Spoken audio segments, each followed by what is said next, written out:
कि गृहस्थ जीवन में प्रवेश करने के पहले जिसके जीवन में तपस्या होगी उसका गृहस्थ जीवन पवित्र और मंगलमय हो, और गृहस्थ जीवन में प्रवेश करने के पहले ही जो संसार के समस्त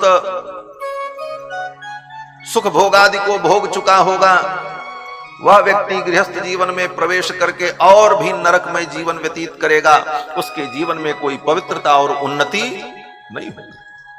इसलिए गृहस्थ जीवन में प्रवेश करने के पहले जीवन में तप करना चाहिए। इसीलिए शास्त्र कहता है कि गृहस्थ जीवन में जाने के पहले जो अवस्था है उस अवस्था का नाम है ब्रह्मचर्य अवस्था। यह एक आश्रम है। गृहस्थ आश्रम में जाने के पहले जो आश्रम है उस आश्रम का नाम ब्रह्मचर्य आश्रम। 25 वर्ष तक ब्रह्मचर्य आश्रम में रहकर व्रत और नियम का पालन करते हुए, ब्रह्मचर्य व्रत का पालन करते हुए, वेद शास्त्र का, धर्म शास्त्र का अध्ययन करके जीवन के रहस्यों को व्यक्ति जब जान लेता है तब जब गृहस्थ जीवन में प्रवेश करता है तो उसका गृहस्थ जीवन परम पवित्र और धर्ममय होता है। इसीलिए जन्म लेने के बाद बालक जब बड़ा होता है तो उसका यज्ञोपवीत संस्कार करके गुरुकुल में भेजकर तपस्वी महात्माओं के बीच में रहकर उसे ज्ञानार्जन करने की विधि बताई जाती है, और तपस्या करके ज्ञानार्जन करके गुरु की सेवा करके जब वो लौट करके आता है तब गृहस्थ जीवन में प्रवेश करता है। तब उसका गृहस्थ जीवन पवित्र और मंगलमय होता है। प्रथम अवस्था में वो विद्या का अर्जन करे, और एक क्रम है। प्रथम अवस्था में विद्या का अर्जन करना चाहिए। दूसरी अवस्था में धनार्जन करना चाहिए, और तीसरी अवस्था में धर्मार्जन करना चाहिए। इस क्रम से व्यक्ति ने अपने जीवन में काम नहीं किया तो उसका कोई भी काम सफल नहीं होगा। शास्त्र कहता है कि प्रथमेनार्जिता विद्या, जिसने प्रथम अवस्था में विद्यार्जन नहीं किया, द्वितीयेनार्जितम धनम, द्वितीय अवस्था में जिसने धनार्जन नहीं किया, तृतीय न तपस्तप्तम, और तीसरी अवस्था में जिसने तपस्या नहीं की, तो चतुर्थे किम करिष्यति, वो चौथी अवस्था में क्या करेगा, अर्थात कुछ नहीं करेगा, वो किसी काम लायक नहीं रहेगा। चौथी अवस्था आने पर तो केवल अपने जीवन का रोना ही रोता रहेगा, उसके जीवन में कुछ होने वाला है। तो गृहस्थ जीवन में प्रवेश करने के पहले हमारा जीवन पवित्र और तपमय हो, तब जब हम गृहस्थ जीवन में जाते हैं तो गृहस्थ जीवन सुमंगल होता है। ऐसे गृहस्थ के घर में भगवान और भगवान के भक्तों का अवतार होता है। भगवान कहां अवतार लेते हैं? किसी सन्यासी के घर थोड़ी अवतार लेते हैं, किसी ब्रह्मचारी के घर भगवान का अवतार थोड़ी होता है। भगवान कहीं आकाश से थोड़ी टपकते हैं। भगवान भी किसी गृहस्थ के घर ही पैदा होते हैं। भगवान श्री राम कहां पैदा हुए? श्री दशरथ जी महाराज के घर में, ऐसे महान गृहस्थ के घर में प्रकट हुए। कृष्ण भगवान कहां प्रकट हुए? बोले वसुदेव जी महाराज के। तो भगवान जब भी प्रकट होंगे तो किसी गृहस्थ के घर में ही प्रकट होंगे। और भगवान के बड़े बड़े भक्त, महान भक्त, शंकराचार्य, रामानुजाचार्य, रामानंदाचार्य, सुखदेव भगवान, वेदव्यास जैसे महापुरुष कहां प्रकट होंगे? बोले किसी गृहस्थ के घर में ही प्रकट होंगे। तो इस संसार में भगवान प्रकट हो और भगवान के भक्त अवतार लें, इसके लिए क्या करना होगा? बोले गृहस्थ जीवन जब पवित्र होगा, मंगलमय होगा, गृहस्थों का धर्म सुव्यवस्थित होगा, तभी ऐसे पवित्र गृहस्थों के घर में भगवान का और भगवान के भक्तों का अवतार हो।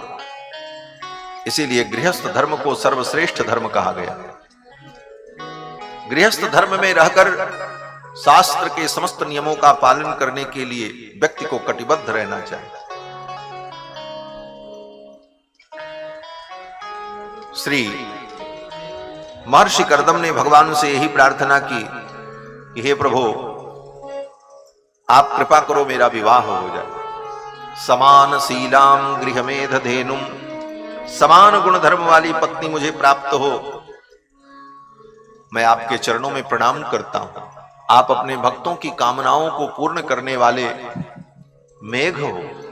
नमाम्य भीक्षणम नमनीय पाद सरोजमल्पीयसि काम वर्षम। अपने भक्तों की कामनाओं को पूर्ण करने वाले आप भक्त वांछा कल्पतरु हो, कामनाओं की आप वर्षा करने वाले मेघ हो। आप कृपा करो मेरी भी ये कामना पूर्ण हो। भगवान मुस्कुराने लगे और भगवान ने कहा, गरुड़ पर बैठ करके भगवान आए थे। सुपर्ण पक्षो परिरोचमान प्रेम स्मितोद्वीक्ष विपद्रभू।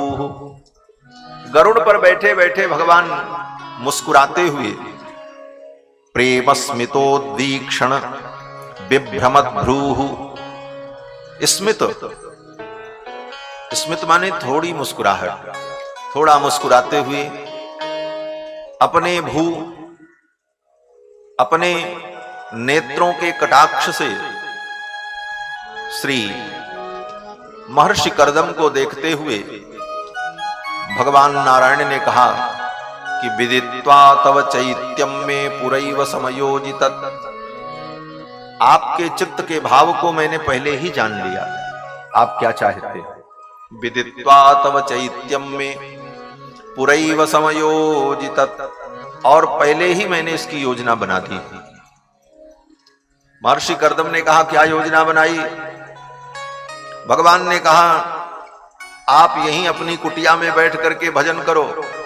परसों श्री मनु जी महाराज आएंगे अपनी बेटी देवहूति को लेकर के, और यहीं आकर के विवाह का प्रस्ताव करेंगे। आप स्वीकार कर लेना, घर बैठे ब्याह हो जाएगा, कहीं जाने की जरूरत नहीं।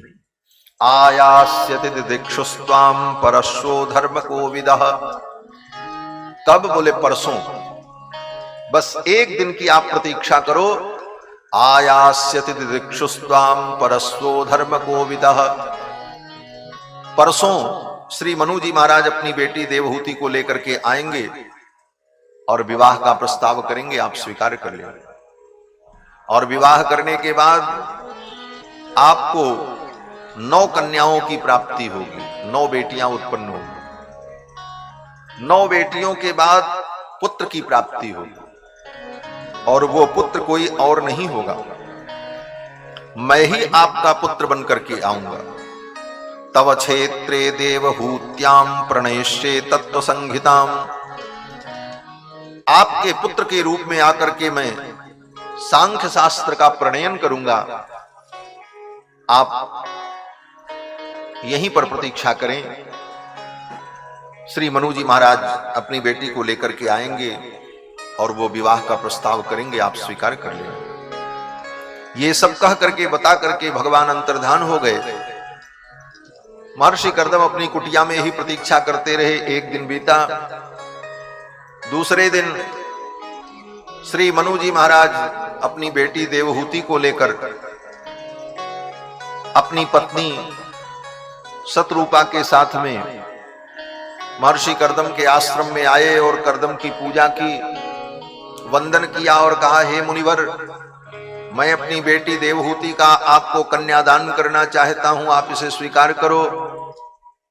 क्योंकि मेरी बेटी ने देवर्षि नारद के द्वारा आपके गुणों को सुन करके आपको अपना पति मान लिया है। आप मेरी कन्या का वर्ण कर ले, मेरी कन्या को स्वीकार कर ले, आप इसका तिरस्कार न करें। संसार की कोई वस्तु, संसार की कामनाएं स्वयं उद्यत होकर के अगर प्राप्त हो रही हैं तो उसका तिरस्कार नहीं करना चाहिए। मनु जी महाराज कहते हैं, उद्यतस्य ही कामस्य प्रतिवादो न शस्यते। स्वयं उद्यत होकर के जो वस्तु प्राप्त हो रही है उसका प्रतिवाद नहीं करना चाहिए, उसका तिरस्कार नहीं करना चाहिए।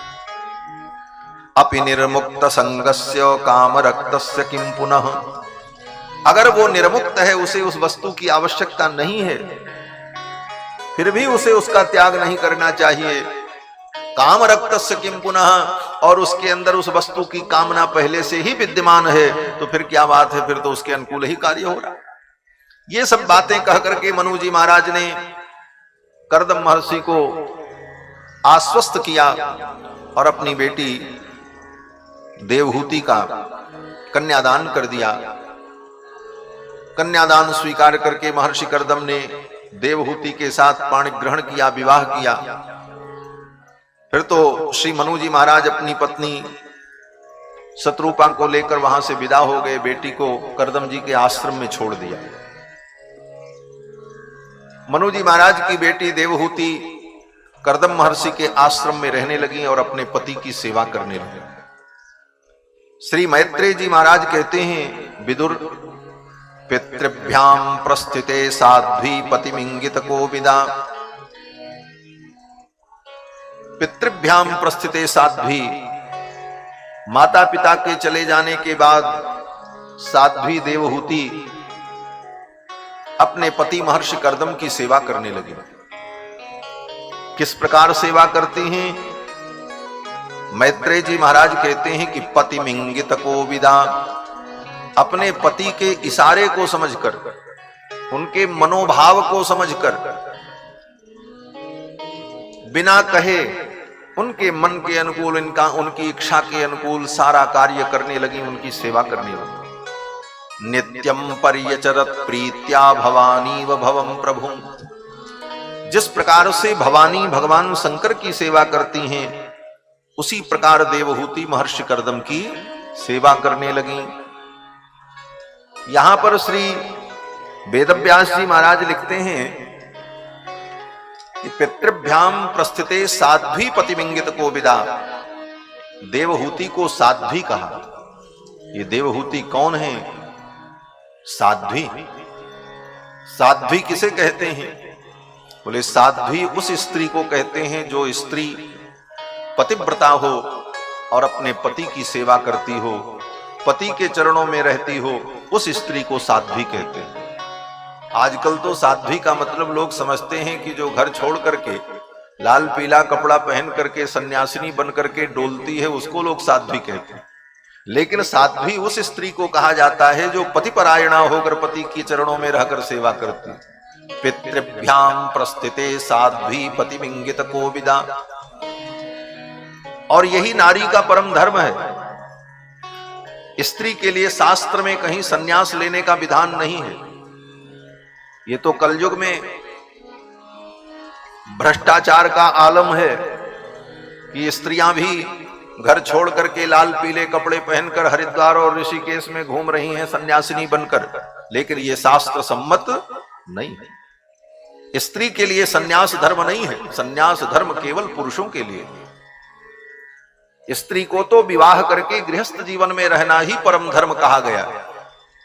जिस स्त्री का विवाह संस्कार नहीं हुआ और अविवाहित जीवन जिस स्त्री ने स्वीकार किया कि हम विवाह नहीं करेंगे, अविवाहित ही रहेंगे, ऐसी स्त्री संस्कारहीन मानी जाती, उसका संस्कार पूर्ण नहीं हुआ। क्योंकि विवाह संस्कार ही स्त्री का सबसे बड़ा संस्कार है। अगर स्त्री का विवाह नहीं हुआ तो उसका संस्कार अपूर्ण है। श्री मनु जी महाराज कहते हैं कि वैवाहिको विधि स्त्रीणाम संस्कारो वैदिक स्मृतः। श्री मनु जी महाराज कहते हैं कि स्त्री का वैवाहिक संस्कार ही सबसे बड़ा वैदिक संस्कार है। अगर वैवाहिक संस्कार उसका नहीं हुआ तो वो संस्कार हीना हो गए, उसके संस्कार पूर्ण नहीं हुए। पति सेवा गुरु वासो, पति की सेवा करना यही उसके लिए गुरुकुल का वास है। और गृहार्थो अग्नि परिक्रिया, और घर में रहकर पति की गृहस्थी को, उसके परिवार को संभालना यही उसका सबसे बड़ा यज्ञ है। मनु जी महाराज कहते हैं यही सबसे बड़ा यज्ञ है उसके लिए। अग्नि परिक्रिया, गृहार्थो, घर में रहकर गृहस्थ धर्म का पालन करते हुए पति की सेवा करना, यही उसके लिए सबसे बड़ा यज्ञ है। इसके अतिरिक्त स्त्री के लिए न अलग से किसी यज्ञ का विधान है, न किसी तपस्या का विधान है। आगे श्री मनु जी महाराज कहते हैं कि नास्ति स्त्रीणाम पृथक यज्ञो, स्त्री के लिए अलग से किसी यज्ञ का विधान नहीं है। पति यज्ञ करे तो उसी के साथ वो भी बगल में बैठ जाए, सब पुण्य उसको मिल जाएगा, अलग से कुछ करने की जरूरत। नास्ति स्त्रीणाम पृथक यज्ञो न व्रतम, स्त्री के लिए अलग से कोई व्रत भी नहीं है। हाँ, उसका तो एक ही व्रत है। बोले कौन सा व्रत? बोले जिसका नाम है पातिव व्रत। उस व्रत का ही वो पालन करे, उससे बड़ा कोई व्रत ही नहीं है उसकी। ये सब मनु जी के वाक्य है। हमारा महान धर्मशास्त्र मनुस्मृति, जिस मनुस्मृति के आधार पर ही सनातन धर्म के सारे निर्णय लिए जाते हैं, वे श्री मनु जी महाराज कह रहे हैं कि नास्ति स्त्रीणाम पृथक यज्ञो, स्त्री के लिए पृथक कोई यज्ञ नहीं है। न व्रतम नाप्युपोषणम, स्त्री के लिए अलग से किसी उपवास का भी विधान नहीं। उसका तो एक ही धर्म है। क्या धर्म है? बोले देवहूति की बेटी जो अनसुईया हैं वो बता रही हैं। और किसको बता रही हैं? बोले सीता जी को बता रही हैं। एक ही धर्म एक व्रत नेमा, काय वचन मन पति पद प्रेमा। एक ही धर्म एक व्रत नेमा, काय वचन मन पति पद प्रेमा। काय वचन मन पति पद प्रेमा, काय वचन मन पति पद प्रेमा। श्री सीता जी जब अत्रि मुनि के आश्रम में पहुंची हैं तो अत्रि मुनि की पत्नी अनसुया ने सीता जी को नारी धर्म का उपदेश किया है। वहां अनसुया जी यही कहती हैं, एक ही धर्म एक व्रत नेमा, स्त्री के लिए एक ही धर्म है, एक ही व्रत है, एक ही नियम है। क्या? बोले काय वचन मन पतिपद प्रेमा, मन वचन कर्म से पति के चरणों में समर्पित रहना, यही उसका सबसे बड़ा धर्म है। ये पूरी पंक्ति क्या है? श्री मनु जी महाराज जो कहते हैं उसी का अनुवाद है। नास्ति स्त्रीणाम पृथक यज्ञो न व्रतम नाप्युपोषणम शुश्रूषेति भर्तारम तेन स्वर्गे महीयते। ये मनु जी ने जो कहा, इसी वाक्य का गोस्वामी तुलसीदास जी ने अक्षरशः अनुवाद किया। और ये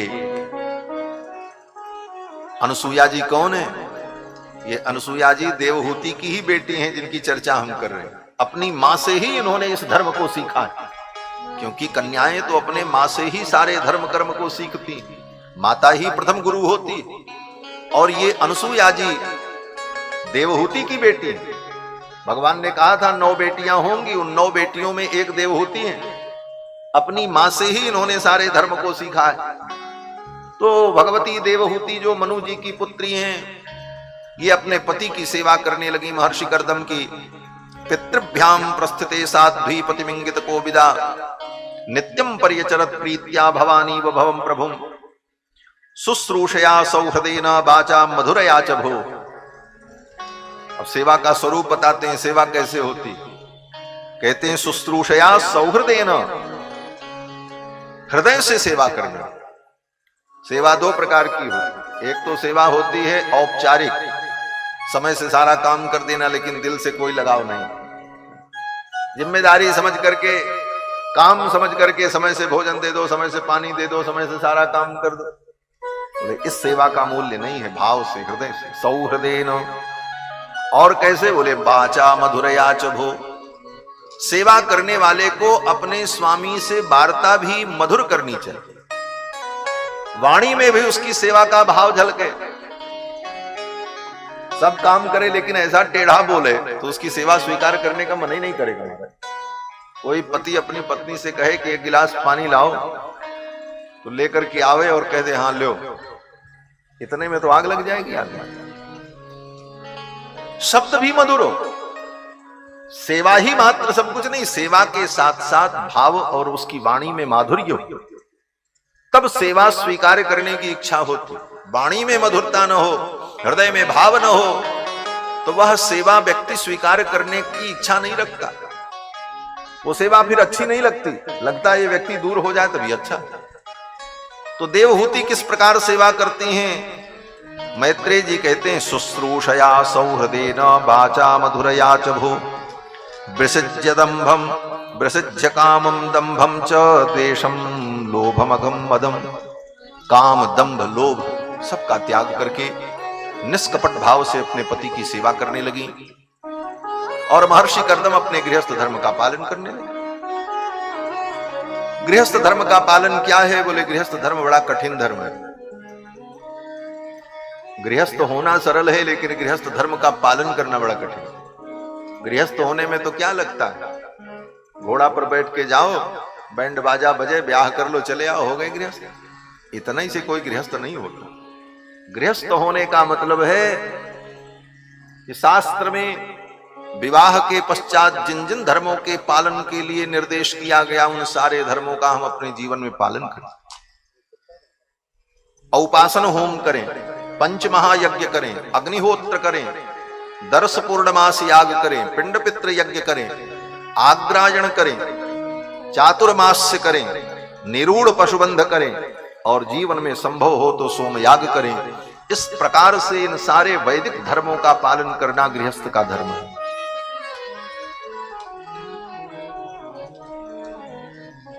महर्षि कर्दम ने विवाह करने के बाद इन सारे धर्मों का पालन किया।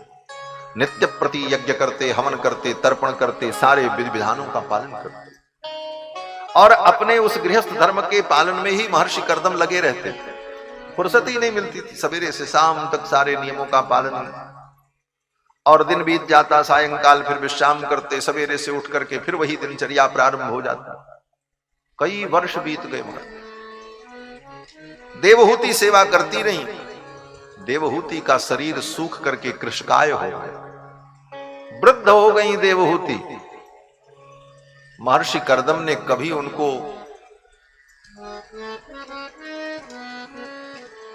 पत्नी की दृष्टि से, भौतिक दृष्टि से, पत्नी की दृष्टि से तो रोज ही देखते थे, क्योंकि यज्ञ में पत्नी की हर क्षण आवश्यकता होती है।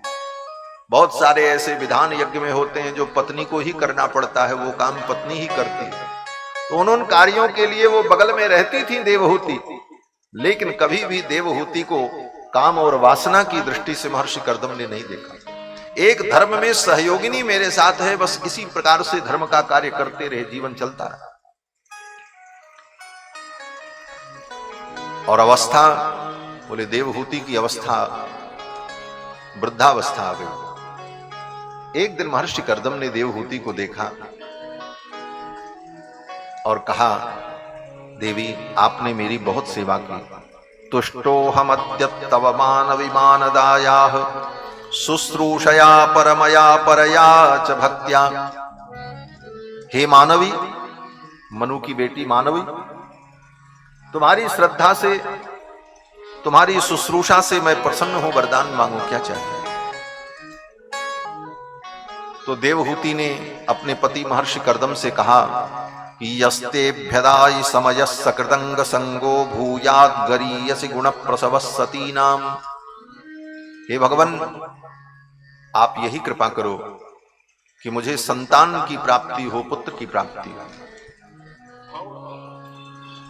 क्यों पुत्र की प्राप्ति हो? मानो देवहूति कहना चाहती हैं कि हे भगवान, स्त्री को कभी स्वतंत्र नहीं रहना चाहिए। न स्त्री स्वातंत्र मर्हति, स्त्री को कभी स्वतंत्र नहीं रहना चाहिए। आज के युग में ये बातें कहना भी बड़ा मुश्किल। क्यों? बोले आज तो स्त्री स्वतंत्रता की बात की जाती है। नारी सशक्तिकरण जैसे शब्द समाज में आए, लेकिन हम तो यहां शास्त्र की व्याख्या कर रहे हैं, इसलिए शास्त्र सम्मत बात कहना हमारा दायित्व है। स्त्री के लिए शास्त्र ने कहा स्त्री को कभी स्वतंत्र नहीं रहना चाहिए। इसका मतलब ये नहीं है कि स्त्री को रस्सी में बांध के रखा जाए, घर में बंद करके रखा जाए, ये तात्पर्य नहीं है।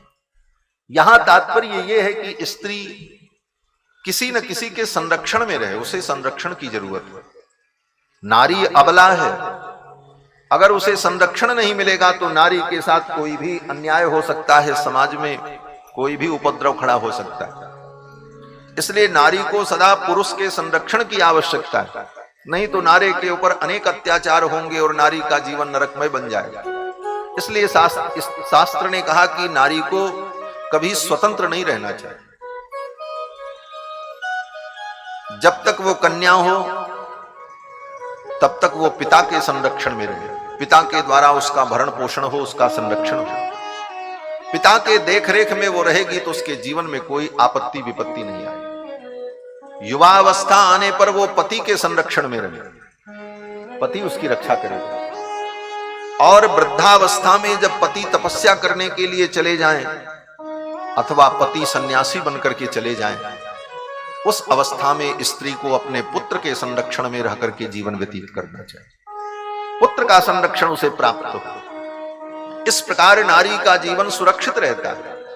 और नारी के जीवन में ऐसा संरक्षण अगर नहीं है, वह स्वतंत्र रहना चाहती है, तो उसके जीवन में अनेकानेक विपत्तियां आएंगी और उसका जीवन दुखमय होगा।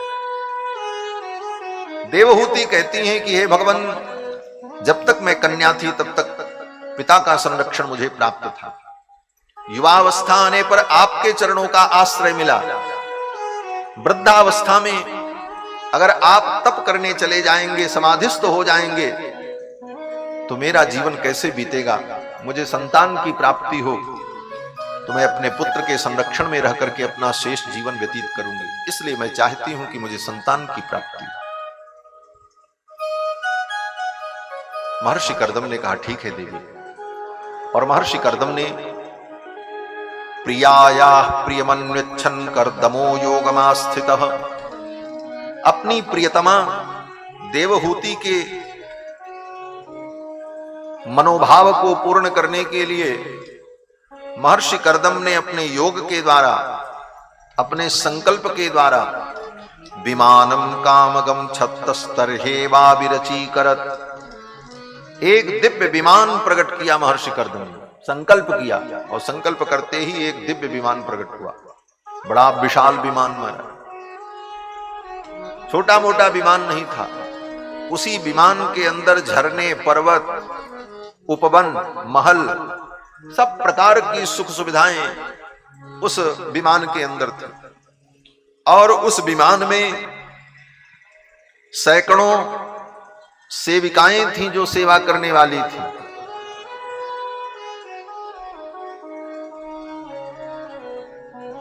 परिचारिकाएं थीं सेवा करने वाली विमान में, और एक दो नहीं थी, सैकड़ों थी। आज जो कुछ सृष्टि में हो रहा कुछ नया नहीं, सब पुराना ही है। आज भी विमान में एयर होस्टेस होती, पहले भी होती। भागवत में लिखा 5000 वर्ष पहले वेदव्यासी महाराज ने लिखा कि उस विमान में एक दो नहीं सैकड़ों परिचारिकाएं थी सेवा करने वाली। और उन परिचारिकाओं ने महर्षि कर्दम को और देवहूति को बिंदु सरोवर में स्नान कराया। बिंदु सरोवर में स्नान करते ही देवहूति का शरीर दिव्य हो गया, वो 18 वर्ष की युवती हो गई। और महर्षि कर्दम 24 वर्ष के कुमार हो गए। और फिर उन परिचारिकाओं ने विविध प्रकार से उनका श्रृंगार किया, अनेक प्रकार के सुंदर सुस्वादु व्यंजन भोजन कराए। और भोजन कराने के बाद, श्रृंगार करने के बाद गीत संगीत के द्वारा उनका मनोरंजन किया। और फिर वो दोनों दिव्य दंपति महर्षि कर्दम और देवहूति इस विमान में बैठे, और मन की गति से चलने वाला वो विमान आकाश में उड़ने लगा। और उसी विमान में बैठे हुए समस्त प्रकार की सुख सुविधाओं का उपभोग करते हुए 100 वर्षों तक महर्षि कर्दम अपनी पत्नी देवहूति के साथ अंतरिक्ष में भ्रमण करते रहे। श्री सुखदेव जी महाराज कहते हैं कि शतम व्यतीयुस्सरद काम लालसयोर्मना, काम सुख की लालसा में 100 वर्षों तक महर्षि कर्दम देवहूति के साथ उस विमान में बैठ करके भ्रमण करते रहे। विमान चलता रहा, ईंधन की कोई जरूरत नहीं, वो तो केवल संकल्प से चलता था, ऐसा दिव्य विमान। और उसी काल में देवहूति ने 9 कन्याओं को जन्म दिया, 9 बेटियां उत्पन्न हुई। फिर 10वें गर्भ के रूप में स्वयं भगवान नारायण आए। 9 कन्याओं के जन्म के बाद जब गर्भ हुआ तो उस गर्भ में स्वयं भगवान आए। श्री मैत्रेय जी महाराज कहते हैं, विदुर तस्याम बहुतिथे काले भगवान मधुसूदन कार्दमं वीर्यमापन्नो जज्ञेऽग्निरिवदारुणि। बहुत दिन बीतने के बाद महर्षि कर्दम के वीर का आश्रय ग्रहण करके स्वयं भगवान नारायण देवहूति के गर्भ में आए। 10 महीना व्यतीत होने पर देवहूति ने सुंदर पुत्र को जन्म दिया। कपिल भगवान का प्रादुर्भाव हुआ। बोलो श्री कपिल भगवान की जय। ये कपिलावतार है। जिन जिन अवतारों का संक्षेप में वर्णन सूत जी ने शौनकादि मुनियों को सुनाया था, उन्हीं अवतारों का विशेष वर्णन आगे क्रम से भागवत में चलता है। उन अवतारों का वर्णन, उनकी लीलाओं का वर्णन। कपिल भगवान प्रकट हुए, देवताओं ने पुष्प वृष्टि की, जय जयकार की, और उसी समय कपिल भगवान का दर्शन करने के लिए ब्रह्मा जी महाराज आए। ब्रह्मा जी ने आकर के भगवान कपिल की स्तुति की, दर्शन किया। और ब्रह्मा जी जब आए तो ब्रह्मा जी के साथ उनके सब पुत्र आए थे। कौन?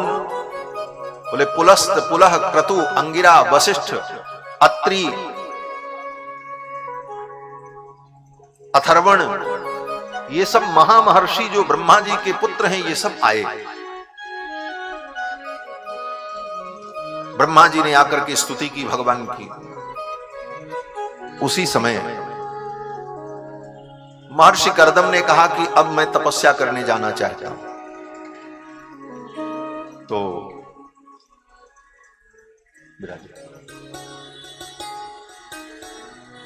महर्षि कर्दम ने कहा मैं तपस्या करने जाना चाहता हूं। तो देवहूति ने कहा महाराज आप तपस्या करने जाओ, मैं आपको रोकूंगी नहीं, लेकिन ये 9 बेटियां जो घर में बैठी, इनका ब्याह कौन करेगा? इनका विवाह कर दो तब आप जाओ तपस्या करने, मैं आपको नहीं रोकूंगी। कच्ची गृहस्थी छोड़ करके तपस्या करने आप जाओगे तो ये गृहस्थी तो नष्ट हो जाएगी, तपस्या में आपका मन भी स्थिर नहीं होगा। ये बात अलग है कि उत्कृष्ट वैराग्य हो, उत्कट वैराग्य हो, अत्यंत दृढ़ वैराग्य हो, ऐसी स्थिति में कोई कर्तव्य शेष नहीं बचता है। वो सब कुछ छोड़ करके चला जाए, उसके लिए कोई कर्तव्य नहीं। सर्वम त्यक्त्वा हरिम भजेत, सबको छोड़ करके भगवान का भजन करना चाहिए। सिद्धांत यदहरेव विरजेत तदहरेव परव्रजेत। श्रुति कहती है, वेद कहता है कि अगर उत्कृष्ट वैराग्य है, दृढ़ वैराग्य है, तो सब छोड़ करके जब चाहो तब चले जाओ भजन करने के लिए, कोई किसी के लिए कर्तव्य नहीं है। सबसे बड़ा कर्तव्य जीव का है भगवान का भजन करना। लेकिन फिर भी संसार तो व्यवहार से चलता है, संसार का व्यवहार संसार के ढंग से चलता है। महर्षि कर्दम ने कहा हम तो तपस्या करने जाएंगे। देवहूति ने कहा ये 9 बेटियां, इनका विवाह कौन करेगा? इनका आप विवाह कर दो, फिर जाओ तपस्या करने। महर्षि कर्दम सोचने लगे 9 बेटियों का विवाह मैं कैसे करूं, कहां करूं? ब्रह्मा जी आए थे, ब्रह्मा जी के साथ ब्रह्मा जी के पुत्र भी सब थे।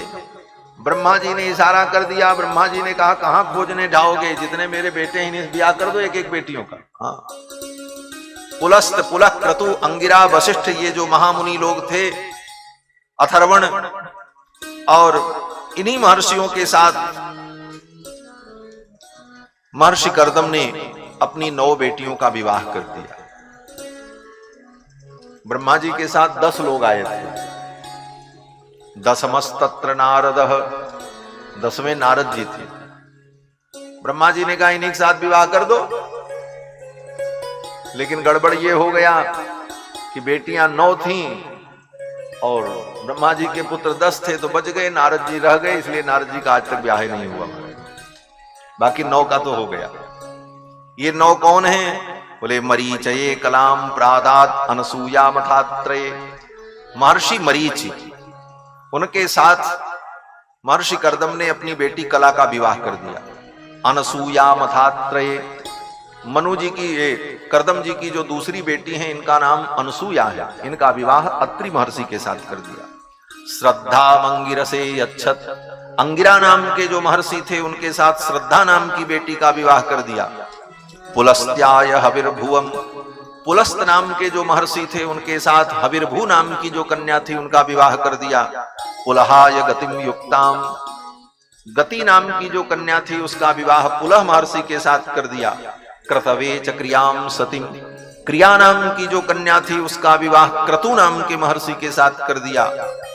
ख्यातिम च भृगवे यच्छत, ख्याति नाम की जो कन्या थी उनका विवाह भृगु जी के साथ कर दिया। और शांति नाम की जो कन्या थी उनका विवाह अथर्वण महर्षि के साथ कर दिया। और अरुंधति नाम की जो कन्या थी उनका विवाह वशिष्ठ जी के साथ कर दिया। इस प्रकार से श्री महर्षि कर्दम ने अपनी 9 बेटियों का विवाह ब्रह्मा जी के पुत्रों के साथ, महर्षियों के साथ कर दिया। उन्हीं महर्षियों से जो वंश का विस्तार हुआ, उन्हीं से ब्राह्मणों के वंश का विस्तार हुआ। ये ब्राह्मणों के जो वंश हैं, ये सब महर्षि कर्दम की बेटी जो ब्याही गई ब्रह्मा जी के पुत्रों के साथ, उनसे जो वंश की वृद्धि हुई, सृष्टि आगे बढ़ी, उसी सृष्टि में ब्राह्मणों के वंश का विस्तार हुआ। और फिर महर्षि कर्दम ने अपने पुत्र कपिल को प्रणाम किया, कपिल भगवान की परिक्रमा की। दक्षिणी कृत्यतम प्रीतो वनमेव जगामह, अपने पुत्र कपिल की परिक्रमा करके महर्षि कर्दम तपस्या करने के लिए जाने लगे।